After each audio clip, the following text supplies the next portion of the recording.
Hello, hockey fans, and welcome back to another episode of High Flyin, the podcast made for the fans. By the fans. As always, my name is Nolan, and I am here with my co-host Jude. How we doing, everybody? I hope we're all doing good. Gonna start this off with a quick caveat. I do have to issue Mr. Calvin Pickard a bit of an apology. Last episode, we were discussing his goalie stats, and I used a figure of speech that I probably shouldn't have. It was directed at his career and not Calvin's physical being. We do not condone violence on this podcast unless it's two guys dropping the mitts. So, Calvin, I apologize. Now that that's all wrapped up, though, we do have a very special guest joining us on today's episode. Ladies and gentlemen, I am thrilled to introduce a man I consider a bit of a national hero, and we can get to that story a little bit later. Star safety prospect from West Shore, Mr. Ben Seward. I'm happy to be here. That's more of an introduction than I deserved, but yeah, happy to be here. Also, you missed out, big Calvin Pickard fan over here, and so really appreciated the apology. You know what? I'm glad that Kelvin's got some support from you because boy, he's gonna need it. Yeah, I'm pretty sure he's my they're having a bit of a tough go tonight as well, the Oilers. That it did not look fun. I'm not up to date with the Oilers game tonight, but we'll see how it goes. I mean, classic on a night where I took the Oilers minus 1.5 against Buffalo, worst team in the Eastern Conference. They get fucking shelled 5-1. So There you go. Kelvin must be in net. There's no way he was in that. There's no way. No, it was Stuart Skinner. Um, There you go. That's what I thought. Nolan just There's doesn't no give a way. shit. There's no way my sweet boy Calvin would let in five. There's no way. Now, I want to start this off. I want to get to one of the top teams in the league right now, the Anaheim Ducks, who are absolutely flying. And from the Pacific Northwest region of Canada, you don't find all too many people that their favorite team is the Anaheim Ducks. Ben, you are one of those people. Yep, ride or die. It's been a long stretch of obscurity, but I check the standings weekly, and man, oh man, they're doing great. They're doing great. And so, what a fun surprise that's been this season. Now, I think one of my favorite things is ever since I've known you, you've always supported the Ducks. Do you want to tell the Yeah. story of what made you a Ducks fan? Oh, honestly, peer pressure. Um, 100%. There was, I was in the second grade, and all of my friends had favorite hockey teams, and they said, "Hey, Ben, you've got to have a favorite team. What's yours?" I didn't have one. I panicked. We were in the best place in elementary school, the computer lab. So I went NHL.com, list the teams in alphabetical order, top of the list, A, Anaheim. And ever since then, those are my boys. It's been Uh, great. And 2 years after that fateful day in the computer lab, they ended up winning the Stanley Cup. And so I feel so blessed to have essentially just speed run hockey. Picked the team, they were kind of bad, then they got kind of good, and then they won it all. And so, shoot, what more do I have to live for at that point? Not a bad era of Ducks hockey to get into the squad there. Getzlaf Oh, and so Perry good. just coming Getzlaf in. Perry, Niedermeyer twins, Timu Solani, Pronger, Dustin Penner, Jean-Sebastian Jaguar. Forget about it. Francois Beauchemin. Andy McDonald, We go through the whole list. George Ilya Peros. Brizgalov, Come George on. Peros, yeah. Just a Current current director of player safety. I gave George my opinions on the playoff officiating last year. I'm sure he listened intently, and Yeah, this year will be much Nolan's a better. big fan of George Peros at the moment. George Peros is the director of player safety. For the National Hockey Golly. League. Yes. Does he do a great job? Sometimes. I just he didn't seem to care too much about player safety when he was on the Ducks, and that's why I loved him because he was always getting into someone's business. But I guess who better to know the ins and outs of it than Mr. Peros?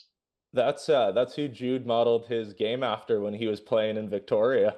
Well, I'd say it was more of a Tom Wilson, Sam Bennett type of game. I had a little bit of offensive pop. You know, I was down at I was actually at the West Shore Wolves game the other day, taking in some Island junior hockey, and I was like, man, I can't picture Jude playing in this league. These guys are too good for him. Wow, crazy, especially putting West Shore, dude. I think we went 8-0 against West Shore when I was playing in that league. So let's put some respect on the Cougs' name here. I also saw West Shore change their jerseys. Brutal change. Brutal. They had cool jerseys when I played in the league. I'm sounding like an old man, but the jerseys I saw that you sent, it was like, what the fuck? What are these? They're practice jerseys. Well, I don't know if this was the case when you played, but they're owned by the Langley Rivermen now. So that could have prompted the change. I do not think that was the case. Yeah, so if you look at their jerseys, they all have Langley Riverman shoulder patches. I thought it was really weird. Huh. So they're like a farm team. Yeah, a little bit of a feeder team for them. Uh, to tie it back into the Ducks, though, Ben, you did get to witness a championship, Yeah. something that Jude and I have yet to witness in our hockey fandom. Can you give us a little bit of a taste of what it's like to be a kid and see your favorite team hoist the Stanley Cup? Oh, honestly, it's beautiful. It's I like to be in elementary school and to have your favorite hockey team win the Stanley Cup and you're hockey fans. It's like it's right up there with this kid at recess. Like you've never been cooler. I was 9 for sure, and so yeah, I think just hang in there, guys. I don't think this is going to be the year for either of you, but it gets better. I hope. Definitely ain't gonna be Uh, the year for the Canucks. I can tell you that. I mean, I'm starting to warm up to the team a little bit. They're scrappy. They try hard, but yeah, Nolan's definitely got a lot better shot at seeing a cup come home this year than I do. Um, I do definitely think we are at the peak of our performance in Winnipeg. If the time was ever going to happen that we win a cup, it's right around now. Unfortunately, I have my Canadian taxation that in the Gary Bettman era, we're not seeing a Canadian team win the Stanley Cup. But uh, but what can you do? However, I will say the interesting thing about this whole conversation is, Ben, you almost changed your favorite team. I did, and then I remembered a couple of really key facts about myself and reconsidered.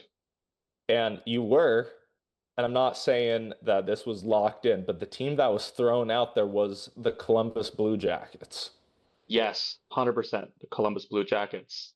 If I Yeah, was going to change a team, I would want to cheer for a team that is statistically not been great. That way I can kind of ride the wave to their success. But as I said, I was thinking about changing teams, and then I remembered that I'm not a coward, and so I'll stick with the Anaheim Ducks, and it's a good year to stick with them. But as I was telling Nolan, it can't get much better for me.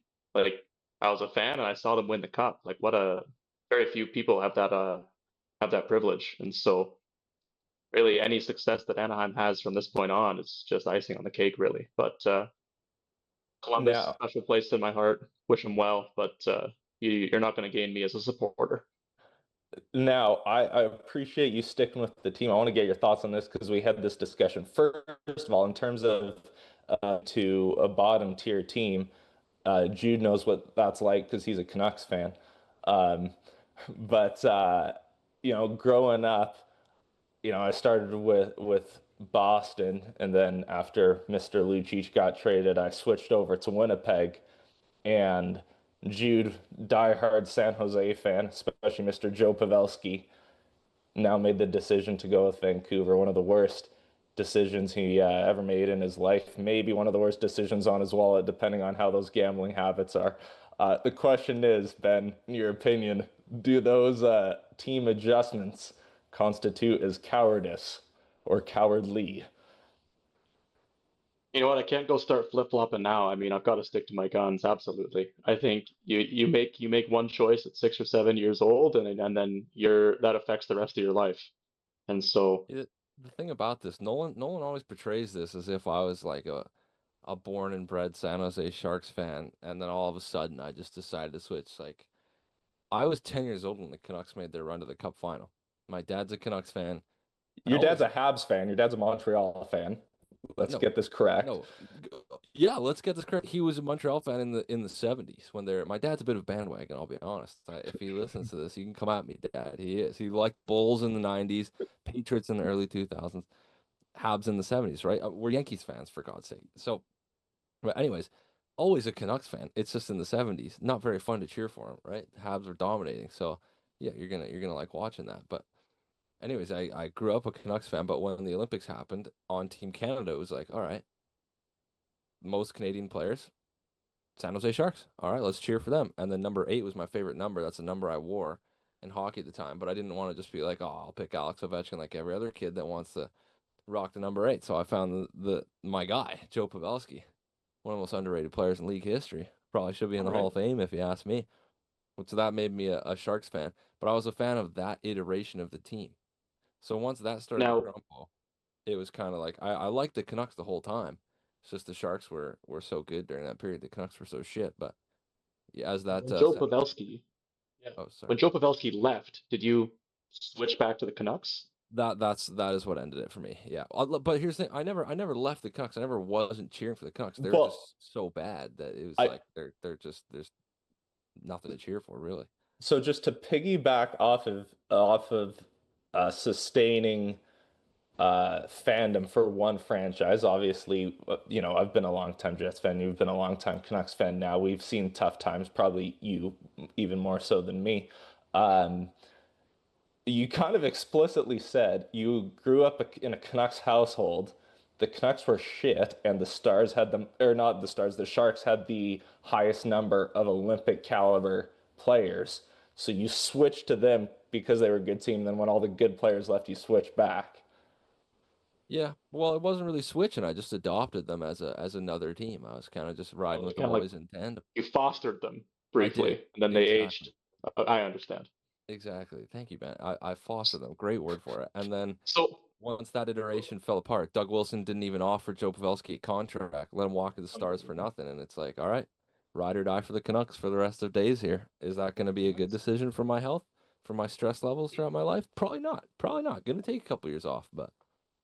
I think for you and Nolan, you guys are uniquely positioned in such a way that Nolan was, I'll put in air quotations here, a Bruins fan, almost exclusively for Milan Lucic. And the second Milan Lucic left the team, he no longer supported the Bruins. Same thing with you and Joe Pavelski and the Sharks. So I would argue that you haven't switched teams because you were never a Sharks fan. You're a Joe Pavelski fan. Yeah, that's a solid argument.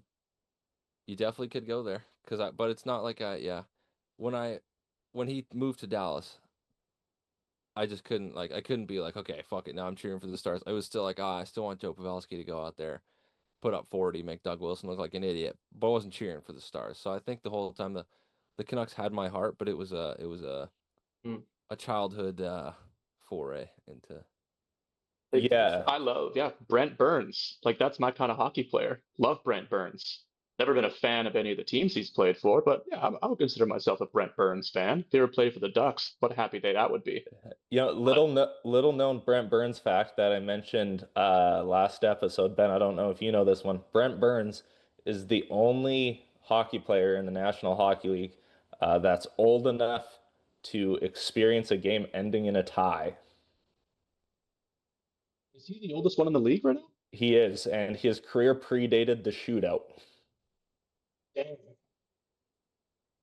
Colorado now. A fact that I'm learning just this moment. Thank you, producer Ethan. Yeah, thank you, Ethan, for the updates you're providing us behind the scenes. And he scored a goal. Hey. Pretty solid production for a 40-year-old man. 10 points in 19 games as a D-man. That's point every second game. Corey Perry is fucking tearing it up too. He's got to be close to 40 now. not a D man, but maybe the Corey Perry curse continues and the Kings are losing in the Cup final again this year. Oh, he's 40. Yeah, there you go. 11 points in 13 games. Ben, are you familiar with the Corey Perry curse? I am, but I have yet to be afflicted by it because, as previously stated, it did not affect the 2005-2006 Anaheim Ducks. Yeah, I Or get 2006-2007, sorry. yeah, Corey Perry was not cursed at that time. No, sir. No, sir. Yep. Should have stayed in South California where it was safe. I mean, he's in LA, so that's pretty close to South California. That's right. What are they, like half-hour drive? The Honda Center and Crypto.com Arena, probably like a half hour from each other.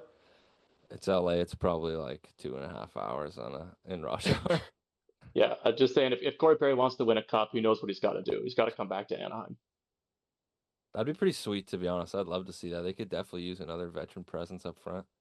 All the young studs learning from Corey Perry.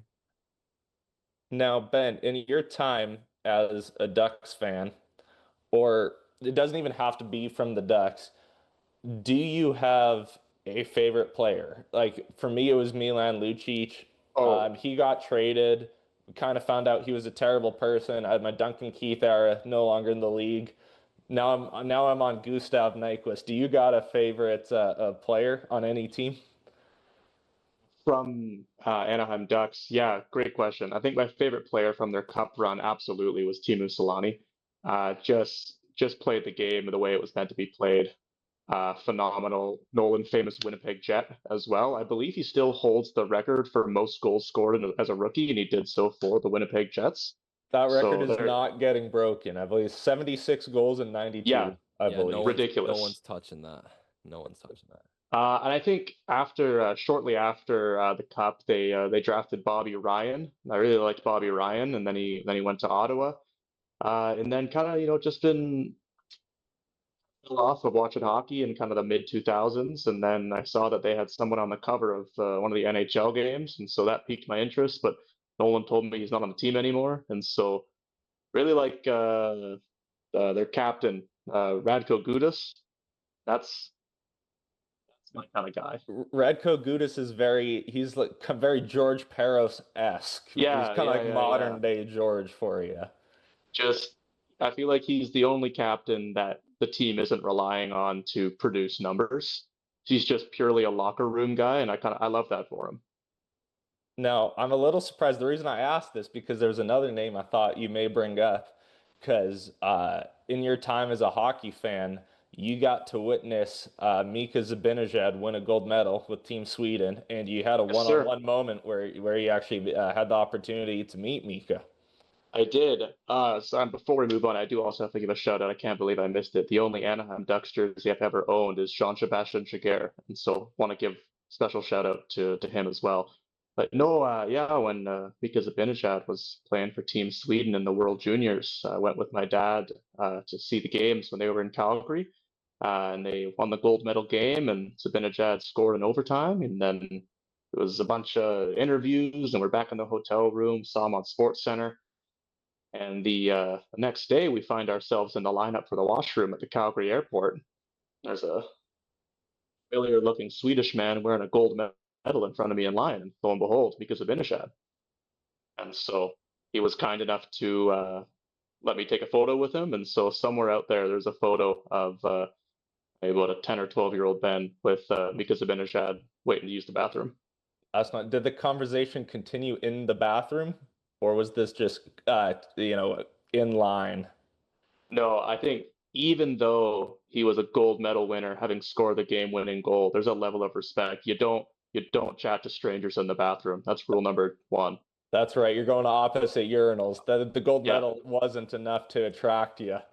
yeah, no, nothing will make me break that rule. Man, watching that video just makes me miss Russia in international competition that much more.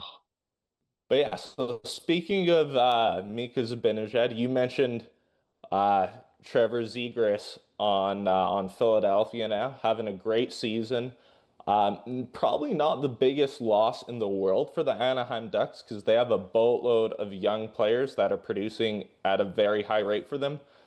Most notably, Carlson. if the young guys can sustain what they're doing right now over the course of the season.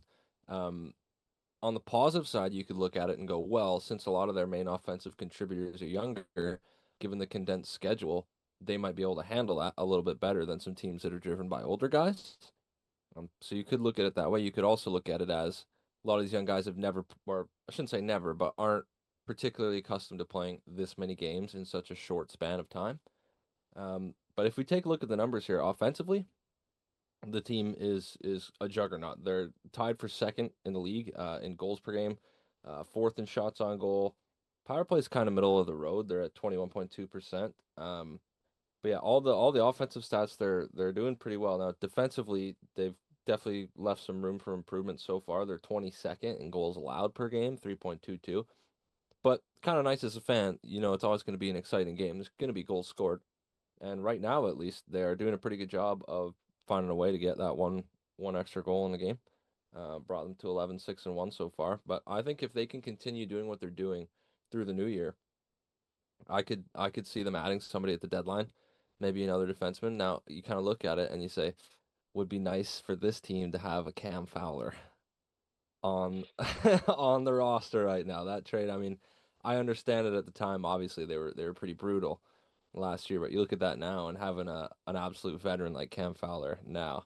I wonder if he's kind of looking at it like, damn, really? The year after I leave too, that finally clicks. We get a 2 point per game almost score leading the offense. Yeah, I mean, I think that's kind of what they did with Jacob Trouba, and Jacob Trouba is their top point producer among defensemen. He brings a lot of experience from New York and Winnipeg, but especially New York, being the captain of that team. Um, he's not a point per game defenseman, but you don't expect everyone to be. I think he's got 12 points right now, so just over one every second game. And to me, he's kind of that Cam Fowler archetype on that roster and in the locker room, just with probably a little bit harder hitting. yeah, yeah. Fair enough. I think the Ducks are poised for long-term success for sure. Maybe it won't be this year, given how young the roster is and lack of playoff games and all that stuff. Typically, you're not going to see a team make the playoffs for the first time in a decade, and find a way to get it done. But I think going forward, the Battle of California is going to be real between San Jose and Anaheim. If San Jose can pick up a couple more defensive pieces, but You know what given or oh, go ahead, keep going. No, keep I going. was I just cut gonna you. say, given the teams that have been at the top of the Pacific Division for so long now, like Edmonton, LA, Vegas, those types of teams, they're all getting older. And I know Vegas has a bunch of absolute superstars, but they don't have the goalie situation figured out at all. Same thing with Edmonton. Goaltending, very big question. So I think Anaheim going forward is poised to probably run the division for a while. You know what? And we talked about this. Um, we talked about this in person. This is kind of going off topic. I want to make 2 points here. First point, the worst thing that could ever happen to the Vancouver Canucks is Anaheim making the playoffs this year, which looks like almost a sure thing. Maybe they're not going to win the division, but any playoff experience they can get for these young guys is going to be huge. Even if they're a first round out, just getting to experience postseason hockey will be massive for their development. As far as Vegas goes, I do think LA is playing very well this year, but as far as Vegas goes, you mentioned their goaltending. Hill has not been as good as he was in years past. Their goaltending looks very shaky. A name you brought up to me in person is Yusei Saros. Yes. I wonder if that happens. Because if any team's going to find a way to make that happen, it's going to be Vegas because they somehow always make the improbable happen, especially if Mark Stone sits on the IR. I don't really think like this isn't to discredit Mark Stone. At this point, I don't really think they need him in the lineup. So if you can use his cap towards an elite goalie, I would highly consider doing that. Yeah, I guess you got to weigh the pros and cons of having both of those guys, but also what's Vegas going to be able to give up really to get Saros? Because they're definitely in win now mode, as we've seen. They've been in win now mode since they came into the league, but just I don't think they really have the haul that Nashville's probably looking for. Because if you think about it, it's pretty tough to pry a solid goalie away from any team, no matter how bad they are, just because of how hard it is to find goalies. So I think if Nashville does, I should say, when they finally admit that they're not doing anything this season, that they need to maybe tear it down to the studs, I think there are some other teams that might be willing to give up more than Vegas to get Saros, or might just be able to put together a better offer. But as you said, you can never discount Vegas because they seemingly always find a way to find the cap space to pull off moves like Yeah. this. Nobody thought they would have room to sign Mitch Marner, and there he goes. Yeah. Now, I want to get to something else here because Ben, as we mentioned, you were a safety prospect for West Shore football, and Jude, as we mentioned, you played, we'll call it a high level of junior hockey. You were a merit centennial for a short time. You don't need to tell the viewers how short that time period was, but you were there. Um, have either of you guys seen the video of Eric Carlson's pregame meal? I have not, and you're really inflating my ego. I don't know if someone at 9 years old who played football for a handful of years could be considered a prospect, but so I'll take what I could get. It sounds like Jude actually made it further than I could have dreamed of. So, Hey, you told me you had an MVP trophy sitting in your closet, so that counts for oh, something. absolutely. That's the best part about minor league football is everyone on the team is the most valuable player. That's right. Ben's pulling out his inner Richard Sherman. Uh, Richard Anyway, Sherman wasn't even a safety, bro. Come on. that's true. I guess Richard Sherman was a Unbelievable. corner, but still, I don't know. Ben, name a safety. I mean, if you Cam want to go Legion Chancellor, of bro. Boom, you could go Cam Chancellor or Earl Thomas. I was probably more Earl Thomas than Cam Chancellor because I'm not 6'5" and like physically gifted as he is. Okay, well there you go. Ben's Canada's version of Earl Thomas. Now, Gosh. point being, in your time as elite level athletes, I assume a pregame ritual is important for you. And it's very interesting because the last meal I had with Ben was pasta. And so Eric Carlson has a pregame meal, does the same meal every single time. It's spaghetti topped with Alfredo sauce, meat sauce, and ketchup, three different types of sauces, and then a raw onion. That's what he eats before every single game, every game of his career. It worked for him, three-time Norris winner. My question is, My lord. what do you guys make of that pregame meal compared to your own preparation? And did you guys have any superstitions when you played? I mean, personally, I could not eat pasta before most games. I just found like anything heavy like that, and it would just be sitting there all game, would definitely impact my ability to move out there. So I didn't really, I'd eat probably like a really big meal in the morning.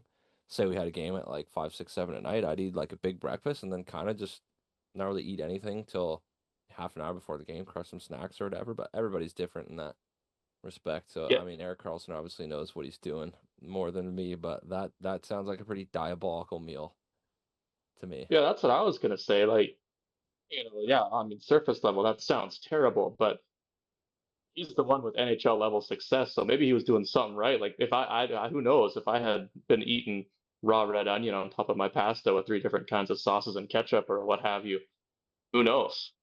Maybe I would have gone much further. But yeah, I think for me, it's yeah, just kind of snacks throughout the day. But I mean, I was playing. I was young enough that it was still a big orange slice at halftime.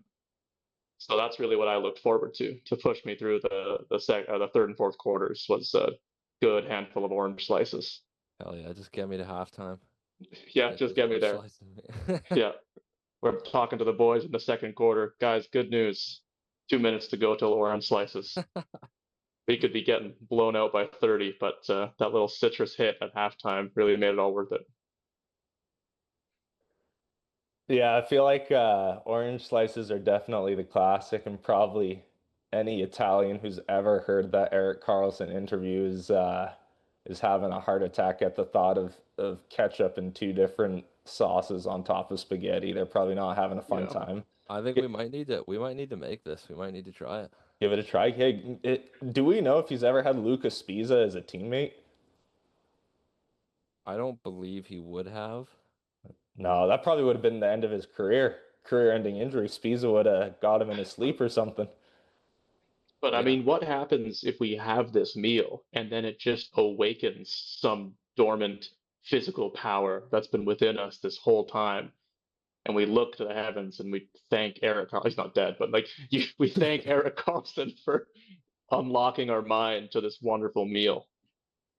You know what? You know what we do? Any friends of ours that have young kids that play sports, tell their parents to start feeding it to them, and then we can take credit for their professional sports careers in 10 to 15 years.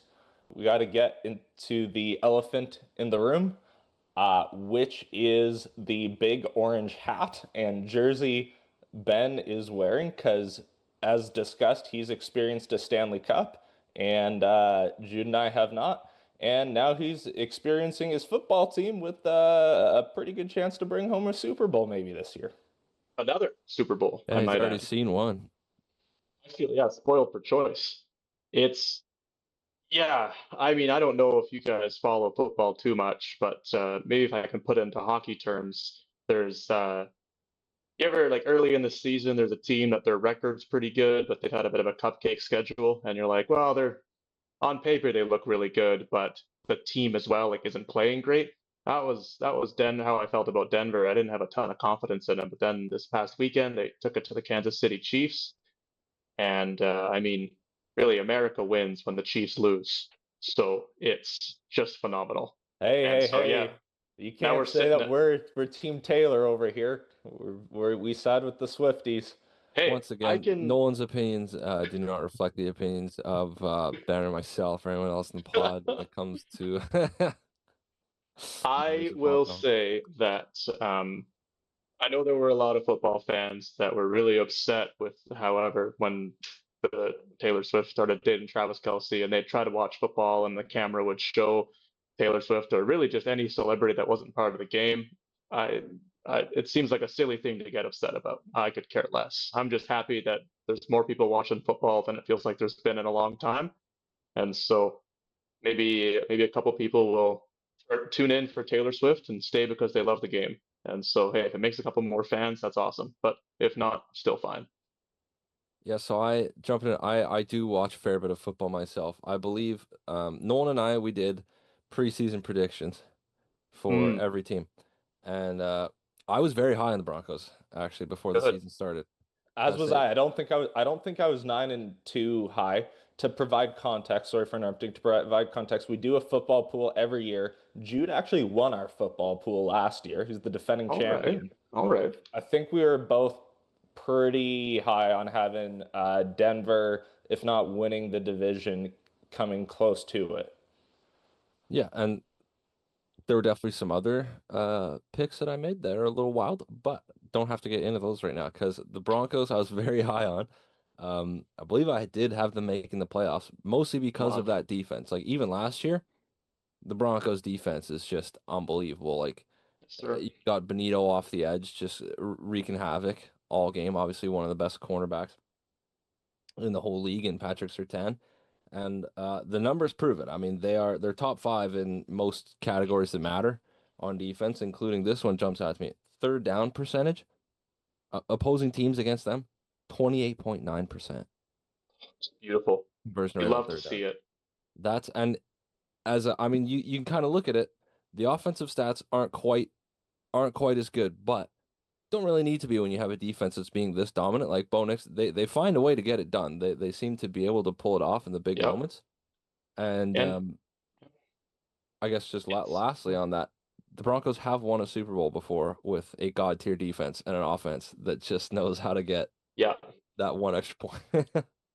That's what I was gonna say. Like this Denver team was probably the best Denver team I remember since the 2015-2016 Denver Broncos. And I mean, even Peyton Manning would admit it that yeah, that was a defensive led team. I mean, you've got a great quarterback there on the roster, but he his legs and weren't what they used to be. And so it's been really fun to watch. And even the fact that we beat Kansas City, Pat Surtain out Alex Singleton out.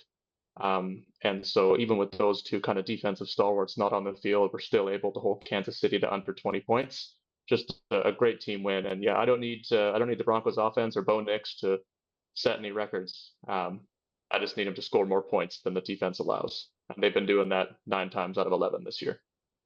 Right. And if I'm not mistaken, that year, 2015, when they won that Super Bowl, I'm pretty sure Brock Osweiler was starting games near the end of the season for that team. Like Peyton Manning Indeed, he was really struggling near the end, Yeah. and obviously found his way back in the starting role for most of the playoff run. But yeah, it kind of Yeah, just goes to and show in football, the defense. Like if you have a dominant defense, you definitely can overcome. I don't want to say offensive ineptitude because in no way is the Broncos offense inept, but like not very high volume scoring attack. yeah, and you get to a point where, yeah, Brock Osweiler, I think he probably started 7 games for the 2015-2016 Broncos. And the fact that they made it to the playoffs, won the Super Bowl, Brock Osweiler then goes and signs a pretty hefty deal with the Houston Texans based off of the perceived success. That didn't go so well for the Texans, and so I think it's just another testament to how solid that Broncos defense was. But it was some rough times. Denver Broncos remain the only team to win the Super Bowl and then miss the playoffs the next 8 years, and so that's tough. It was tough, high highs and low lows. It was 8 straight years they didn't make playoffs. Yeah, so they made it the 2015, 2016 Super Bowl, and then last year was the first time they've been back. Oh my Lord, that is. It was rough. We had, trying to think who our starting quarterbacks were in between, Trevor Siemian, Paxton Lynch. We had Case Keenum for a full year, Joe Flacco for a little bit, Drew Lock. I think Brandon Allen probably started some games. I mean, you're Brett forgetting the best. Rippon. Forgetting the best of all here. We had a game where some of our quarterbacks tested positive for COVID, and so a wide receiver by the name of Kendall Hinton started a game at quarterback for us. And then obviously Russell Wilson. We had Teddy Bridgewater for a little bit, and then Drew Lock. Broncos country. Yeah, Bo Nix. Yeah, Russell Wilson, tough. Broncos country. That's right. There we go. That's what I wanted. It was so my dad's a big Seattle fan, and we actually went to that week 1 game in Seattle when Denver came to Seattle. Russell Wilson, new member of the Denver Broncos, came to Seattle. We gave him all this guaranteed money before he even played a snap of football, and then we just go and put an absolutely pitiful performance against the Seattle Seahawks week 1. That was Russell Wilson. I don't know. Maybe it was kind of first game nerves.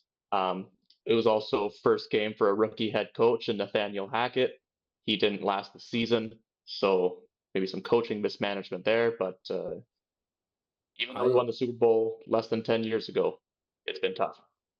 I mean, obviously, I don't have much experience in football other than being a fan. I played 1 year of like community football when I was 14 years old. It was a blast, but like all my knowledge of football really just comes from watching as a fan. So like the more intricate parts of the game, like schemes and that sort of stuff. I mean, I have a very base level understanding, but Nathaniel Hackett, I mean, holy, I don't want to bring up bad memories considering where the Broncos are at now. I mean, it's onward and upward, but oh my God, might be. It was tough. Might be the worst coaching stint in recent NFL history. That was. Do you remember that? I'm sure you do. That Colts and Broncos game on Thursday night football.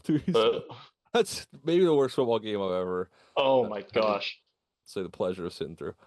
And so the problem with the Nathaniel Hackett hire, amongst many, was if you remember that offseason, Aaron Rodgers was on the outs in Green Bay. And so Denver goes and hires Nathaniel Hackett, never been a head coach before, but he was Aaron Rodgers' offensive coordinator while in Green Bay.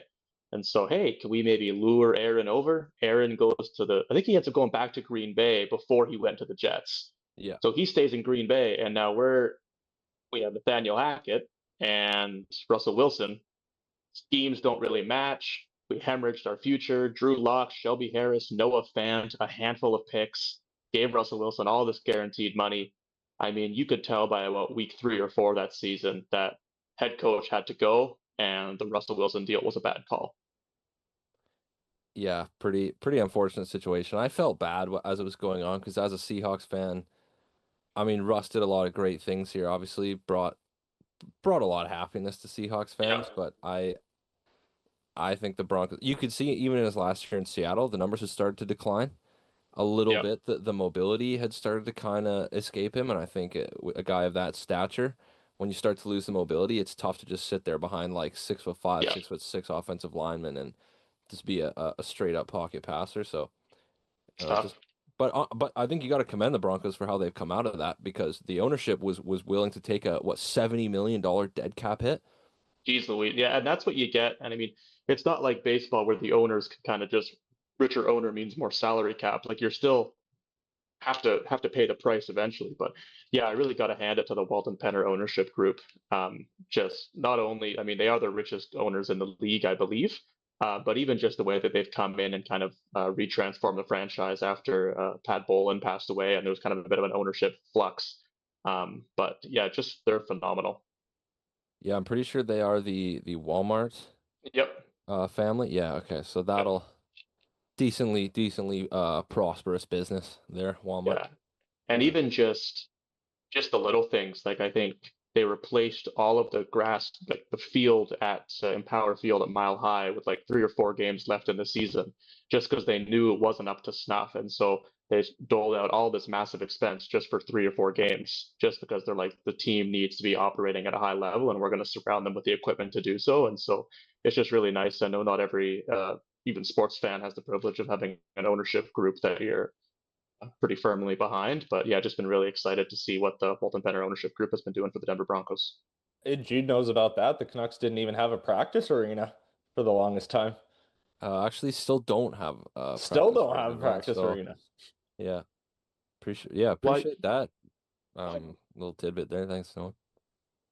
No What do you problem. mean they don't? What do you mean they don't have a practice arena? Where do they practice? I The Canucks are believe the only team in the league that don't have a practice facility yet. So they either practice on the Rogers Arena ice when it's available, and when that's not available, they have to drive out to UBC and practice at Thunderbird Arena like they're a fucking Jungle it, Bee team. Is and that it's allowed? well, here's the thing. They are it could have been worse because they're the only team now that doesn't have a practice arena. We all know what happened to the Arizona Coyotes, but it's allowed, but it's essentially really bad because when people hear practice arena, they just think of an NHL regulation ice. But practicing at what I believe is the Doug Mitchell UBC Arena is the name of the hockey arena over there. They also have college facilities and not NCAA standard college facilities, some U Sports college facilities. So it's not great. I will give Aquilini a little bit of credit. I believe it was this offseason. It could have been last though. They did do some pretty major renovations to the team like training facility and turn like the weightlifting facility in Rogers Arena that they have. So I know that is pretty top tier. It's up there, but yeah, it's just like how did they not get on this 10 to 15 years ago and go, okay, look, land prices are absolutely skyrocketing. There are so many people coming to Vancouver that are going to be taking up this land. Maybe we should get ahead of this, buy some land right now, build it up, and then in 15 years, wow, we'll have this great additional piece of property that we could include in a potential sale for this team. Now you're sitting there and it's like, okay, it's you're embarrassed. You have to be if you're the Acolytes. You're the only team without one.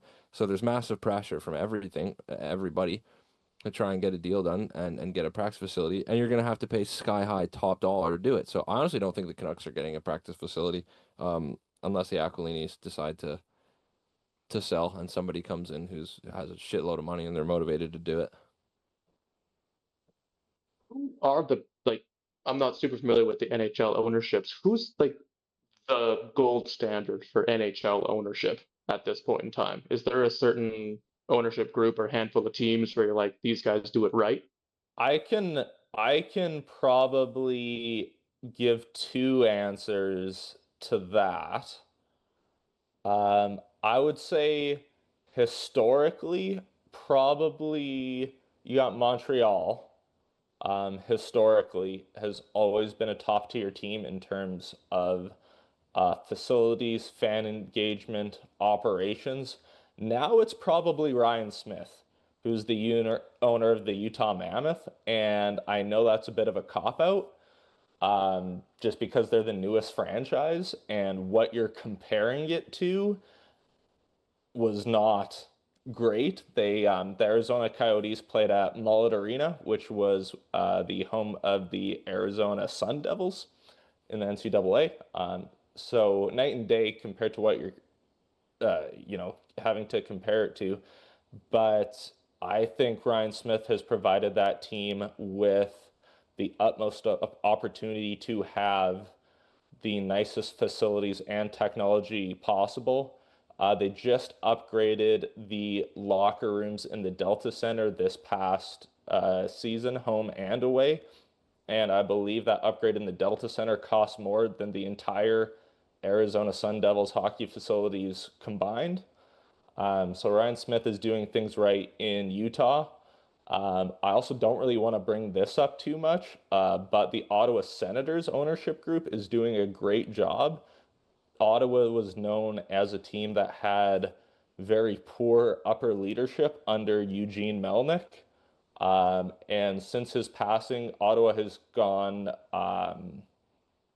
probably to a higher tier operationally behind the scenes. They've secured a new deal to bring an arena closer to the heart of downtown Ottawa. You're not going to have to go out to Canada, Ontario, anytime you want to watch a game now. So that's the really long version of my answer. I kind of look to Montreal, Ottawa, and Utah to set the benchmark for that. I don't know if you have any other thoughts, Jude. I guess top of my head, you touched on some good ones, some interesting ones that I probably wouldn't have pulled out. I guess for me, top of my brain, Vegas, since they've come into the league, is pretty much gold standard, no pun intended. Their facilities are ridiculous. I mean, the arena is so cool. It's like wrapped in gold all the way around the outside. But on top of that, ownership from the minute they've come in, it's just like we'll spend as much money as possible. We'll find a way to circumvent the cap as much as possible. They just keep bringing in the best players. And from everything you hear, everything's just ridiculously top tier. They're treated super well. So Vegas comes to mind. Both the Florida teams, obviously, since the start of the decade, have had tons of success. And I think every player would tell you Florida is a pretty good place to play, especially when your owners are committed to winning and trying to ice competitive teams every year that you can do it. So I'm not sure if you guys have watched that Amazon Face-Off series, but Matthew Tkachuk was on it last year, the first season, and the Panthers have a brand new practice facility like we were just talking about. Tkachuk just rides around in a golf cart all the time as his car, basically, because you can live that close to the practice facility. That's sweet. Not terrible, yeah. So I think those three maybe would come to mind, but Now, speaking of arenas, first of all, I looked quickly into the archives, and Jude and I both had the Broncos going 12-5 this year, so not bad. They're probably going to supersede that. We'd hope Um, so. but you mentioned Lumen Field, and of course, geographically, Lumen Field is the closest NFL stadium to us. From what I know, you've probably been to more live sporting events than anyone I've met in person. Is Lumen Field the best fan atmosphere that you've ever seen, or can anything rival that? Like, I know a few NCAA games you went to probably can, but that's a little bit a different type of crowd with the college crowd. Like, what was the best sporting atmosphere you've been able to take in? Yeah, I mean, Lumen Field is hands down the loudest. Like you can't have a conversation there. Everyone is standing the whole time, screaming. It is so loud. I will say, just the fan atmosphere in college football is it's a different level.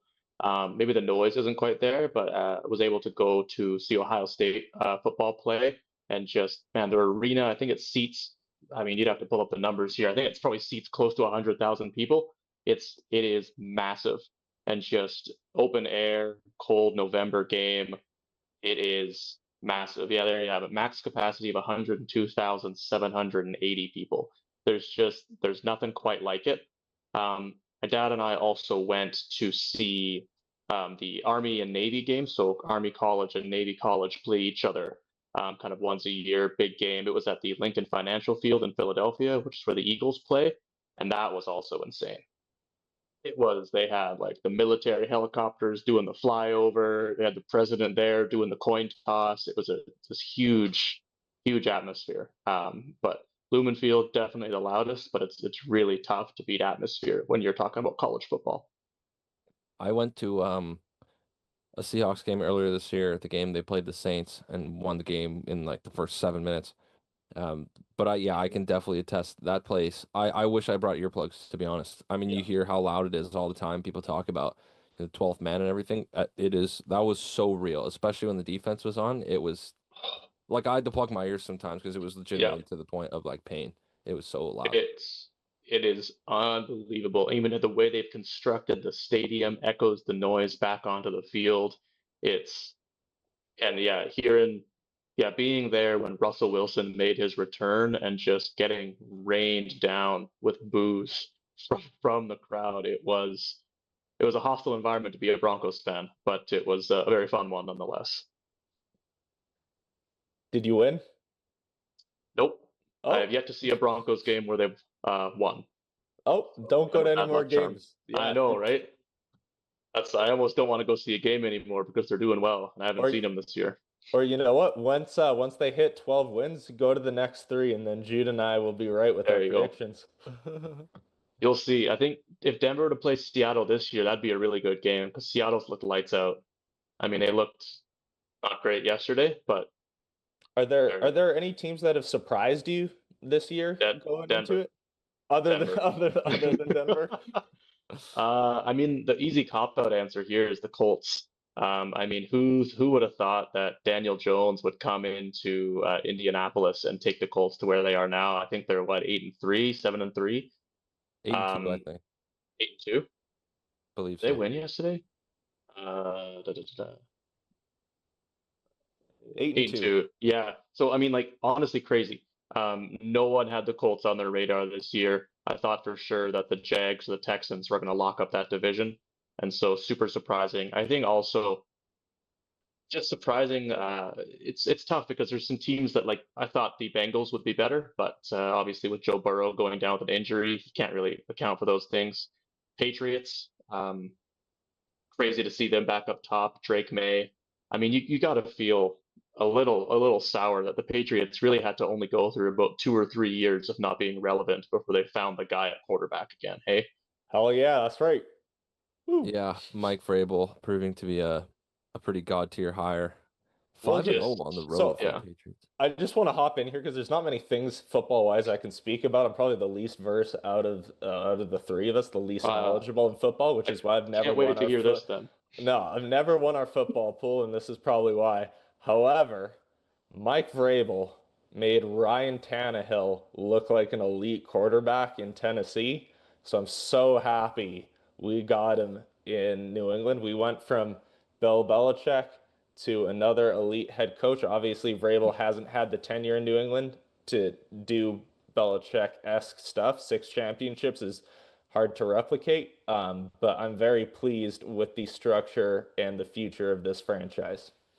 I also believe that the Patriots brought back Josh McDaniels to be the offensive coordinator as well, who was the OC with Brady for a long time. So yeah, not bad for Drake May having that kind of lineage associated with the team right now.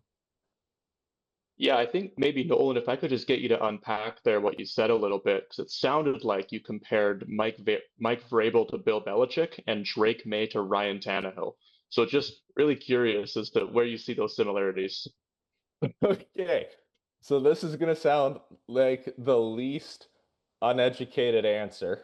I always have a saying I refer to, and it's facts don't have feelings. I've said this a lot to Chris Rooney, or directed to Chris Rooney. You're about to hear a lot of I feel statements, but let's just pretend they're facts for now, okay? We're gonna ask our viewers and listeners to exercise their creativity. The first comparison I'd like to make is Drake May to Ryan Tannehill. The reason I made this comparison is because Ryan is Ben's shaking his head at me. The reason I made this comparison is because Ryan Tannehill was on the Titans team. I think they made it to like the second or third round. I think NFC Championship, right? With the Titans. Ryan Tannehill was the quarterback. Derrick Henry was on that team running back. I And don't remember if they made it that far, but I think they they did win a they won. playoff game. Yeah, they won their first game, either second round or conference championship, either or. I've known Ryan Tannehill to be a Miami Dolphins quarterback that's not very good. And so when he went to when he went to Tennessee, that team kind of exploded, mostly because of the explosiveness of Mr. Derrick Henry. Obviously, you need to have a good O line, but you also need to be able to throw the ball as well so that the defenses you're playing don't always set up to defend the run. It's all about the psychology, the mind games. Who sets that psychology? The offensive coordinator. He's kind of like the first mate. Well, in order to get to where you need to go, somebody needs to be steering the ship. Who steers the ship? The captain. Who's the captain in sports? The head coach, unless you have like a physical captain that's a player. But in this context, the head coach, Mike Vrabel, was the captain of the Tennessee Titans ship that got them land bound. Um, now, you compare that to Drake May. He took a not great quarterback and turned him into elite for one season. Drake May, I'm not saying Drake May wasn't a great quarterback, but he was a young prospect. We didn't know what to expect of him. So, in terms of quarterback development, Mike Vrabel is the guy to do it. Now, next point, Mike Vrabel to Bill Belichick. Bill Belichick, 6 Super Bowls. Was this mainly because of Tom Brady and Josh McDaniels and Julian Edelman? Yes, yes, it was. That's why Tom Brady won another Super Bowl in Tampa Bay.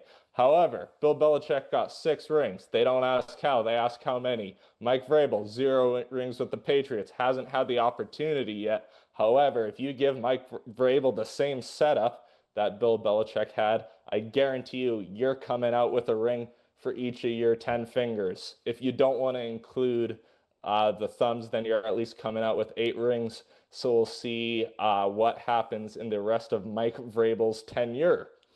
That is my rant. If I may just jump in on a couple, Mike Vrabel has won 3 Super Bowls As a head coach?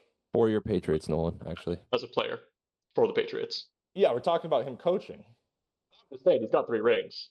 Okay, well, we're 11 rings then. Throw the 8 rings on top of the 3 he already has. Hey, I'd love for you to be right. I want so badly for us to talk one day, look back and say, yeah, you know what, Nolan, Mike Vrabel, no one thought he was going to have 11 rings, but you did. I'll be honest, I'd hate that. That would not be something. Yeah, it would ruin my day as well, but like it'd be really fun. But we'll see. I think the Patriots are really exciting this year. I'd love to see them meet Denver in the playoffs. I think it'd be a really fun game to watch. But the thing that makes me a little worried about the Patriots is just their rushing offense. Like they're 20th in the league in rush yards per game. So I think going into the playoffs, like that does start to become a little bit more important. Like you don't want to be as one-dimensional as they have been. Let me ask you this though. Is the running back not a 5th defenseman of football? Like you just kind of need them to like not cost you anything, show up in big moments, be on the penalty kill, be really good situationally. Like I don't think the game is won and lost with a running back. It's You need a good O-line and then an average running back. Sure, yeah, and the Patriots for a long time have kind of taken that motto, and it has worked for them. It definitely can work. I'm just like so far through the year. I'm not saying it's so much dependent on the running back they have, but overall they have not really found it in the run game. And like, yeah, obviously you have Drake May. You're gonna want him to do the bulk of your of your work. But if the run game's not really a threat, especially when it comes to the playoffs, it does make it a little bit easier for the opposing team's defense to just really try and neutralize the pass game and dare you to I beat would them running the ball. rather I would rather have, if you're like, hey Ben, the Denver Broncos have an elite running game or an elite passing game, I'm going to take a running game every day of the week and twice on Sunday. I think a team that can run the ball well will always do better than a team that can throw the ball well that can't run. Is You that need to because run the is that ball, be, runs out the clock. It's physical. It wears down the defense more. but I would think you if you've got a good quarterback, awesome. But you're not doing much because if you can run the ball well, that means you've got a good O line. That means you've got a good OC, and you've got a serviceable quarterback. And I think of a lot of very good teams that have made those three things happen well. So I think that was the point I was trying to make, and you summed it up better than me because you have more knowledge of this subject. But I think the point I'm trying to make is it all comes down to the O-line more so than actually who your running back is. Like a bad running back will cost you games because they will make mistakes, but you just need like a decent, slightly above average running back on a team with a really good O-line, and it'll get the job done. Yeah. I think we're all in agreement on that for speaking in general terms. Obviously, there are the generational guys that can Yeah. put you over the top, like Saquon last year going for 2,000 yards. Like the Eagles aren't winning the Super Bowl without Saquon, but again, he's kind of in a I don't want to say league of his own because there's a few other guys that are there, but for the most part, yes, like you're going to want a running back to just kind of, hey, if you can get more than 3.3 yards to carry, we're getting first downs out of you, and Yeah. that's all you really need. And to put some respect on the Patriots, like they've had their running back right now, Ramondre Stevenson out with injury, but over the past two games, their rookie back Travion Henderson put up 4 touchdowns in his past 2 games, and so they're really the wheels are on the road now, and so very excited to see as someone who owns Travion Henderson in a couple of fantasy leagues. It's been a really fun couple of weeks, and so just really excited to see because he was also Ohio State running back, phenomenal there. And so it looks like they're finally figuring out their running game, which is awesome to see. Did you Oh, get to watch him in the game you saw Ohio State? Oh, I was there years ago. Oh, I I'm trying to see. think if I saw any NFL guys. I think I may have seen one of the Bosa brothers while I was there. Probably Joey, the older one who went to the Chargers. But no, I was there in 2017. Travion Henderson actually right now averaging 4.9 yards per carry, so that's like absolutely elite. That's insane. So maybe they found something there that will propel them to playoff success, but hopefully not because I don't like them. Okay, now, so if you've made it this far into the episode, which everyone should have because Ben is an immaculate guest, we just want to thank you Please. for listening, but always make sure to comment, reach out to us on social media. Tell us who you think is doing the best job with their ownership group. What's the best stadium experience you've been to? What NFL team has surprised you? What of my takes is wrong? What of Jude's takes is wrong? We always love hearing your feedback and love interacting with you on social media and in the comments. I also have to give a special shout out. Last time it was the 50th anniversary of the wreck of the Edmund Fitzgerald, Mm, as Ben mm, and now these guys know very well. Well, this mm. time it is the 60th anniversary of my mother being born. So for myself, Ben, and all the guys on the pod, happy birthday, Susan. Happy Happy birthday, birthday, Susan. Aunt Sue. Now, before we started this pod, I know Ben, you were really itching to bring up something to talk about with us. No, it's just been something that's been weighing on me. And you get to the point where, I mean, you want to talk about sports with your friends, but there's just something that's kind of nagging in the back of your mind a little bit that you got to get off your chest. And so if you'll indulge me, just I'd be curious to know if you guys feel the same way. And I guess if the listeners feel the same way, I suppose. Science is great. But I think in some instances, science has gone too far. We've jumped the shark, and some things just need to go back, kind of revert a little bit. You know what I mean? Like we've done too much. And I'm tired of pretending that things are okay when they're not okay. Travel mugs keep your drinks hot for too long. And they keep making these travel mugs, and they're like, it can keep your drink hot for 24 hours. I don't want my drink hot for 24 hours. I don't want to burn my tongue on my coffee 8 hours after I put it into my travel mug. That's ridiculous. We've jumped the shark. I remember growing up, you put your hot chocolate into your thermos. By the time you get to school, it's perfect drinking temperature. Now you're scalding your tongue at 4 p.m. I can't say I'm mad at that take, to be honest. Like a couple weeks ago, anyways, I joined my family for church. I made a coffee right before we Yep, had to leave. Right yep, before we had to leave, kind of underestimating how little time I had there. yep. And yeah, by the time we're done, this is like 2.5 hours later. I go take a nice sip. My tongue's burnt for a week. So Unbelievable. yeah, this is actually very, very prudent that you're bringing this up. I'm glad we're Yeah. we're raising awareness on this issue. Yeah, Now I think, yeah, sorry, I was just gonna say I'm 100% with you guys. Like I mhm, imagine even if your West Shore days, like if I wanted to go out and see Ben in his prime of his safety career, it's like I'm gonna fill up a mug. I want to have my coffee at the game. I don't want to have to spend, $2, $3 at Tim Hortons. But I'm gonna go take a sip and I'm gonna burn my tongue. By the time it's drinkable, the game's gonna be over. By the time it's drinkable, the game was yesterday. So I think amen. we need to fix this problem here. And like, don't hear me and say that Ben's a hater, because I think there's a time and a place for a thermos. And I think a thermos does what that, like, the thermos will keep it warm all day long. But a travel mug is designed to travel. I'm looking at you, Yeti, Stanley, all of these cups, too hot for too long. I don't get it. I wanted to have my coffee after, like, I shouldn't. Do they make travel mugs that are actually for traveling? Yeah, and you know what? That's a good point with the thermos. Cause say like you're on a fishing trip Yeah, or something, or like you're camping, you get a large thermos, you're gonna fill it with soup or coffee or hot chocolate. Then you have a separate mug that you pour your portion into that allows it to cool off at the proper temperature. We already exactly. have thermoses. We don't need Exactly. a thermos in a form of a mug. No, sir. And so there's my hot take. I think, I was gonna say I see what you yeah, did there, entering it as a scolding hot take. yeah, yeah. This is for Little wordplay there.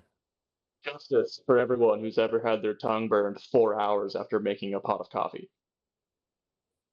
We could sue. I don't think we could, because it advertises how long it keeps it hot for. It just disappoints me. I'm Yeah. not mad. Just a I'm bit just of a disappointed. just a redundant product, I guess is where we're getting at. So Yeti, if you want some Exactly. Yeah. suggestions on how to fix this, feel free to reach out to us. We'd be happy to help out there. Yeah, Yeah. And I mean, in simple terms, we're just saying make your product a little worse, Yeah, facts. right? Yeah, Like no, it's too good. like stop trying so hard, spending so much money to increase the longevity of the heat. You did it. I'm already paying $50 for a travel mug. You've got me. Just make it a little worse. Oh, that's good. Make it a little worse. Charge me $45. We've got it. Even if it was a little worse, I'd still pay $50. And I'm sure a lot of our viewers and listeners would do the same. Maybe.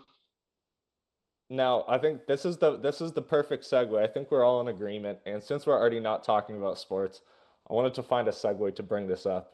And I think this is the perfect time because I did some research and uh, Ben, at the start of this podcast, I introduced you as a national hero. You did. You did.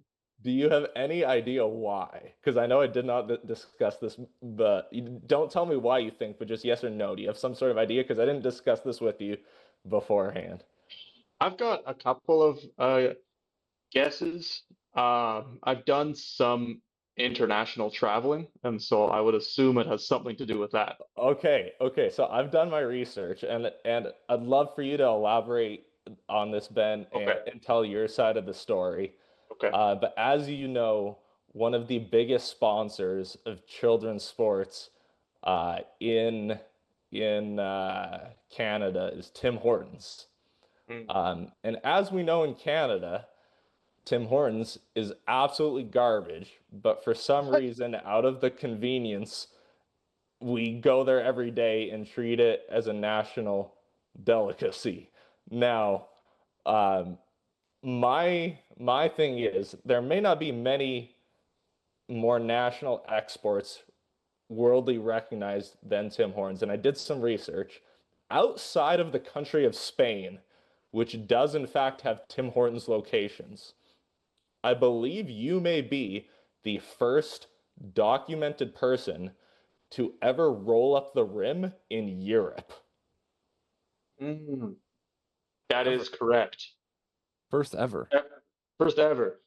Yeah. So in good friend of mine, Tristan Enns, friend of the pod, did some schooling in Europe in 2017, and Tristan is staunchly Canadian, loves his Tim Hortons. But I felt bad for him because it would have been his first time ever not being able to roll up the rim because he would be in Europe for it. So what I did was at the time I was working across from a Tim Hortons, and I would every day I'd go and get my coffee, my roll up the rim cup. It was before they had the app when you still rolled up the rim as it should be. The good old days. And I would get my coffee and I would drink it and I wouldn't roll the rim. I wouldn't roll the rim. So I had a sleeve of unrolled Tim Hortons cups.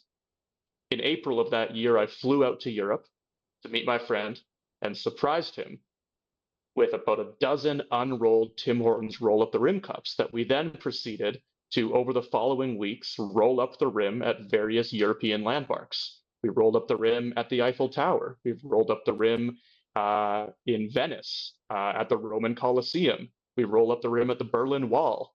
Like we've roll up the rim has been made international by the two of us. I don't know if anyone else has the idea, but there was even a time where we were on a train from Venice to Rome, and we got chatting with the gentleman seated across from us, and we explained to him what roll up the rim was, and he was very confused as to why you would gamble with coffee. And I said, no, it's not gambling, because it's basically gambling. In any case, he was very excited, and we got him to roll up the rim. So he may have been the first Italian national in Italy to roll up the rim. This is all photographed and documented. And so, yeah, I would say it was devastating. We didn't win very many. Did your Italian friend on the train, was his a winner? Do you remember? It was not, but I do remember that we did win rolling up the rim at the Vatican. So there may have been some divine intervention there. Damn. Yeah, roll up the rim at the Vatican. We won a free coffee. So Did you guys happen to document any of these performances, I guess, for lack of a yeah, better term? we've got them all. They're all photos. All So right. it's just a picture of the roll up cup in Venice, Vatican, Eiffel Tower, on a plane. And I have looked into this, and there may be undocumented sources, but factually, I believe outside of Spain, you are the first person to ever roll up the rim in Wow. the European Union. So that's a pretty exciting So- feat. And honestly, you're kind of a national ambassador at that point. Just walking around with Tim Hortons. Ben, if you want to That's get us these pictures, we're gonna have to clip this and get this in front of the well, here, I don't know if it'll that. register if I show you this. There's the Italian man with his roll up the rim cup. Do you remember his name at all? No, we never got his name. It was one of those conversations where you just start and then, but yeah, he was pretty excited. I wanted to give him a shout out, but there you go. Rolling Yeah. up the rim in front of the Vatican. Like, obviously, you didn't meet the Pope, but imagine if the Pope comes out and he sees this red cup out there and he goes, "What's that?" You know, and then you get to roll up the rim with the Pope. That could lead to endless opportunities. Yeah, we also rolled up the rim during a protest at the Hungarian parliament, which was crazy. I love you have Because, to tell the full story for this one. I love this story. well, I mean, I wasn't gonna bring it up, but this is such a good story. I'll tell the abridged version, but long story short, me and my buddy were in Budapest and none of us spoke a lick of Hungarian. And so we walked out into the street and thought that we were joining a big parade. because everyone seemed to be in a good mood, and there were kids riding on shoulders and people with signs, but we couldn't read them. And someone on a megaphone was shouting something, and then the crowd would shout something back. And so we're kind of like, yeah, sure. And so we kind of follow along, and then before we know it, we end up on the lawn of Hungarian Parliament. And the once happy, children filled crowd is now just angry men yelling at this building. And we said, oh my gosh, we have to get out of here, because there was like riot police that were circling the crowd trying to escort the instigators out. And we knew if we had gotten caught, we couldn't explain our way out of the situation because we didn't speak any Hungarian. So we did what any sensible person would do. We stopped, rolled up the rim, lost, and then left the protest to then watch from a park bench as the protest continued. But I think that's the moral of the story is never assume anything is a parade if you don't speak the language. Damn, Mr. Worldwide over here. Mr. 305 or whatever Hungary's area code is. Yeah. Yeah, we'll call you Mr. 250. Yeah. Mr. 250. Well, yeah, what's the Hungarian? Probably like I believe the 36. Hungarian's 36. Yeah. Mr. 36. It doesn't have this. It doesn't have the same ring to it. All right. What did you say at breakfast, Jude? That the kids are saying these days, like Mr. 67 or something? What? I mean, I don't fucking know. I think it's a song. Yeah. In any case, there you go. Ben Seward putting his life on the line to take the extra few moments to represent Canada by rolling up the rim in the heat of political unrest. Couldn't have said it any better myself. If you ever decide to run for Parliament, you have my vote. I will not. Fair enough. You know what? It's not for everyone. Hopefully you get free Tim Hortons from that. Well, Ben, thank you for joining us. As we just explained, a national hero, a West Shore football legend, an avid Ducks and Broncos fan. And it has been a pleasure having you on this episode with us, and we hope we can have you back sometime. Happy to be here, gentlemen. Thanks for having me. Make sure to like and subscribe.